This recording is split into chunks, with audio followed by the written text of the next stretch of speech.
One thing I wanted to go over with you real quick is entry setups. When you see me take those 200 and 100 contract trades, this is what I am looking for. As traders, you have to start doing your own little observation, even if you take one contract, so you can start getting confidence on this. Okay, there's two ways of playing this. I'm gonna show you what the chart says and then I'm gonna show you the management. When I play 200 contracts, I try to get at least $2 or better. That way I can get as close as possible to 1x. That means if I'm in risk in $25,000, I can only lose $25,000 and that's it. That's all I can lose. So it's a 1-to-1 ratio. I risk $1,000 to make $1,000 or risk $10,000 to make $10,000 and so on.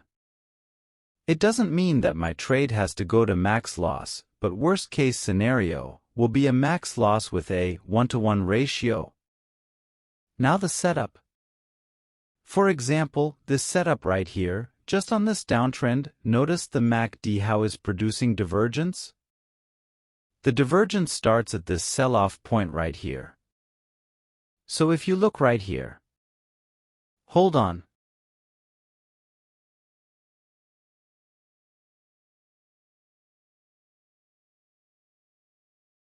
If you look right here, we started selling up around here and look at how the divergence starts. As price starts coming down, divergence is building up.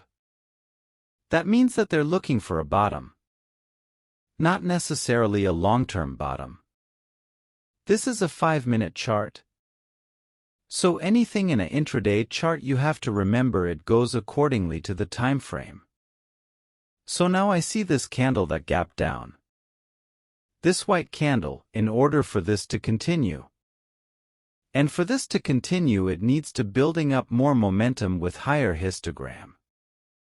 We need to have a continuation candle. When I see that this continuation candle is not happening and there is no wick on the bottom of the candle. No wick or very small wick. That's where, as far as being in the money or at the money play, that is where I'm gonna target my trade.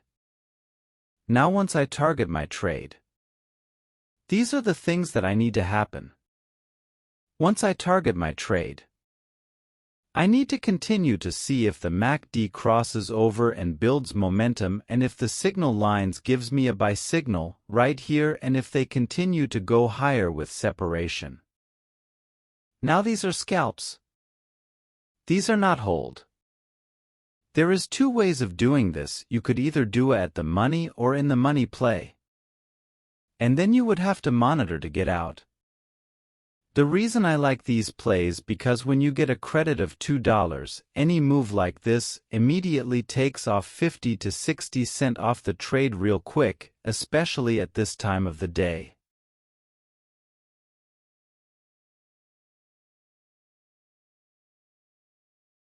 You could look for a lower strike, which it's fine also. I'm just not a fan of that, but it's fine at a lower than this low. And to see where you get at least 70, maybe 75 cents premium, which you should around maybe the 70 and 80 level, you still get probably 75, maybe even 80 cents.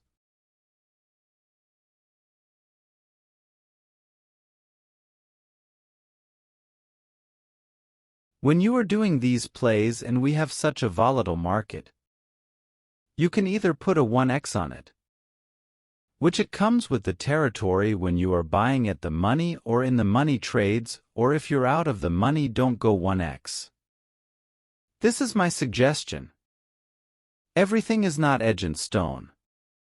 There are things that happen and don't happen. But most of the time this has worked out well. Once it breaks this bottom, once it breaks the bottom of this candle, let's say it makes it up here and all of a sudden it reverses, I take the loss at that point. This is telling me that this trend is gonna continue lower. When taking the trade, when entering the trade, there's two ways of doing this. The safe way is to enter the trade once it breaks the previous candle high. Once it breaks the previous candle high and you're around here on the histogram and you get a cross and a build of the histogram, at that time you have to be in the trade already. So once it breaks here, you can be in the trade at the money. You could also be in the trade here.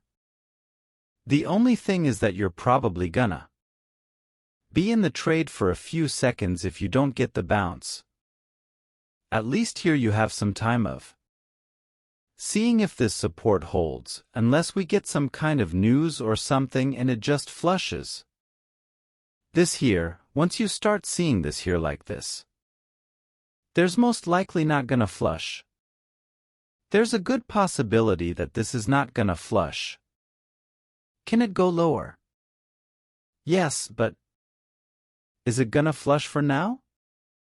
According to this is not. So you need to pay attention to that. Now exiting the trade. Same thing, if this is going to continue higher, the histogram will hold in this area of consolidation. As you notice, the histogram is not holding, is doing the same thing that it did when you took the trade. Is diverging. Notice the consolidation area and look how the histogram starts to diverge. So here entering the trade is the same thing.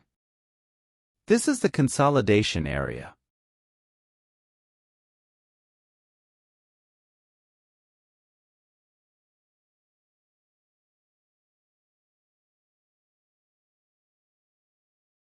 If you see that there is divergence,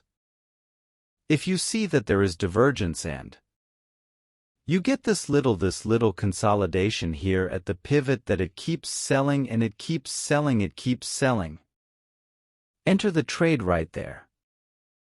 With the same concept, once it breaks the high off this consolidation, you put your stop loss there.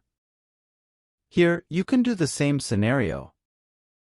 You can have 47.10 or 47.10.15. Either a 05 or you can do a 10.15 and you still get good credit.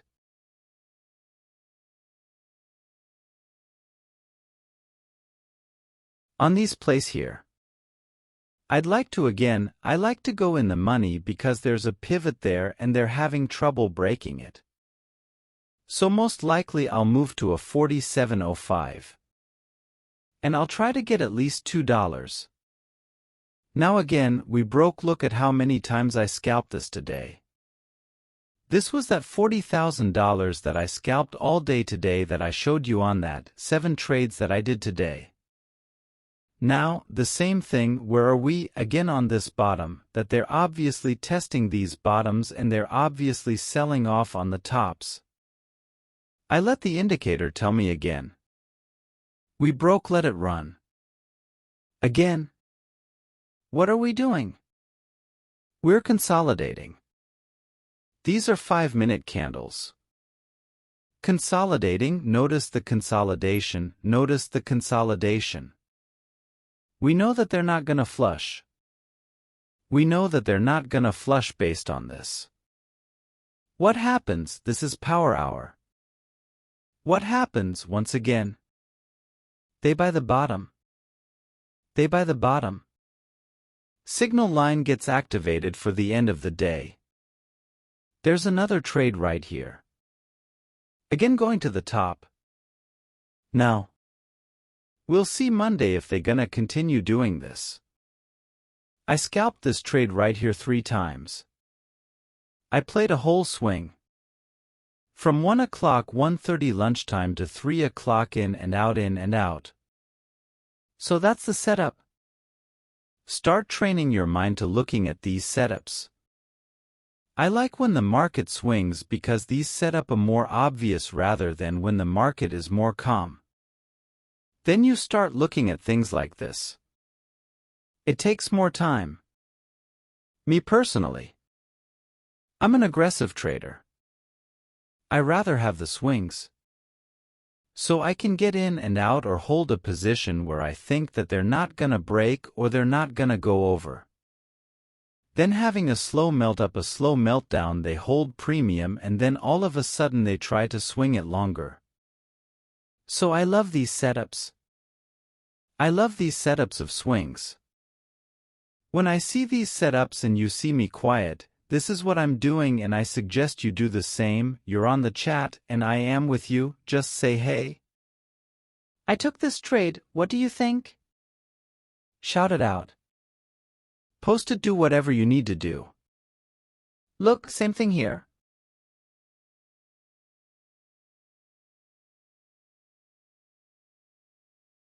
Look, but this was in the morning. Again that 47.20.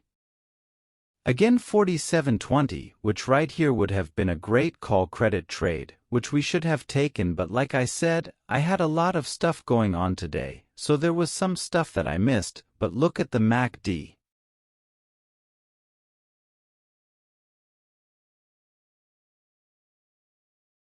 Look at the divergence. The divergence is being built off this rally right here. That means that they're not gonna rally up. They're not gonna rally up. We could have sold with the sellers at 2025 and got a great premium right there, and we could have rode this all the way down and this would had actually expired worthless. Because they never even tested it. They basically went off this trend. That's the algos right there. Selling every buys. So Monday, we're gonna start getting a little bit more aggressive. Let's make this year a great year, a do or die year, because it's time for you guys to start making a lot of money in 2024.